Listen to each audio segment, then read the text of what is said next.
But starting on day one, I will quickly defeat inflation, and we're going to bring down the energy prices fast, liquid gold. And we will make America affordable again. Prices are still going up. You know, they're going up again. And they surged again very viciously last month. And here we go again. And Kamala Harris she has no idea what's happening. They say, what do you think of inflation? What? What do you think of inflation? She didn't know what the hell they were talking about. Other than that, she just got it right under toe, right? Now, she didn't really know what they were talking about when they said inflation. What is it? Kamala Harris has developed a policy. You know what her plan is called? I have no plan to fix it. That's what she says. That I have no plan to fix it. She's changed 15 policies. You know, on occasion, somebody will run and change one, like they'll be for the death penalty or not for the. She's changed 15 policies. No fracking, no this.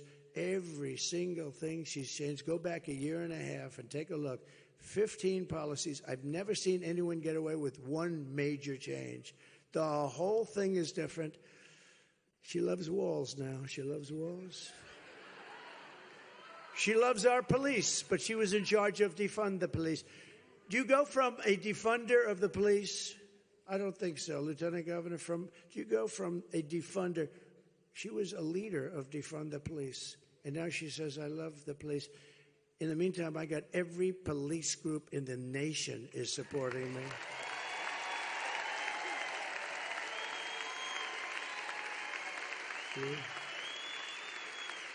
And the Border Patrol came out. Did you see that? The Border Patrol came out. Thousands and thousands of them came out 2 nights ago, and they endorsed Trump. They said, we endorsed the most beautiful. Paul gave a beautiful speech. Incredible people. I know them all very well. They never met her. They never spoke to her. They were asked, did you ever get a call from anybody in Border Patrol? Yes. Did you ever call them back? No. They never once spoke to anybody, even in authority or not authority. Nobody. They never spoke. And here we have the biggest travesty. I believe it's a bigger problem because of the murderers and everything else coming into it.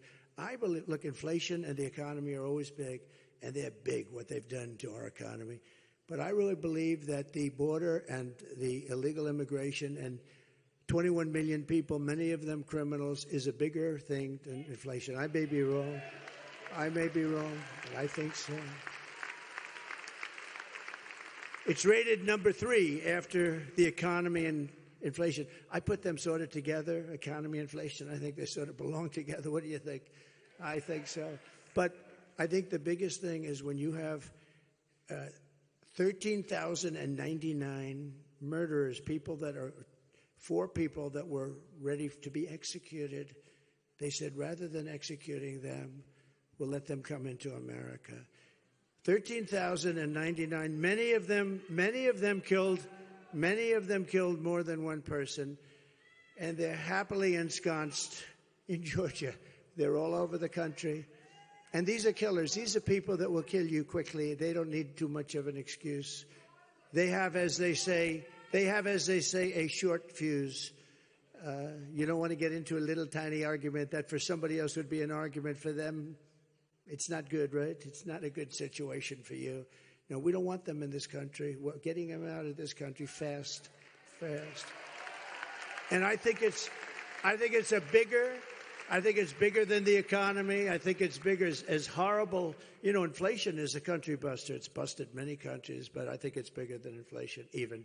Over the past 4 years, her inflation nightmare has cost the typical family $29,000. Think of that, $29,000 in inflation.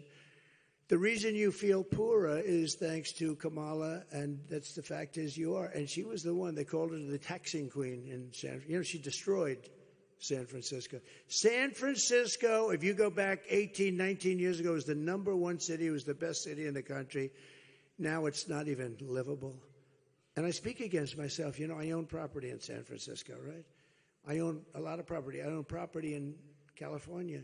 And every time I say this, I say, you know, I'm saying, please don't say it in my, please. Because every time I say it, I depreciate the value of my property. Guys that would have said, I love that place you have and I own on the water, the most gorgeous things right on the ocean. I always say, I have the ocean. Pebble Beach only has the bay. That's my ad. And I never even need it because it's always full. But I have the ocean. Pebble Beach has the bay. The truth is, every time I speak this way, I hurt the value of my properties. But ultimately, I don't give a damn because this is much more important.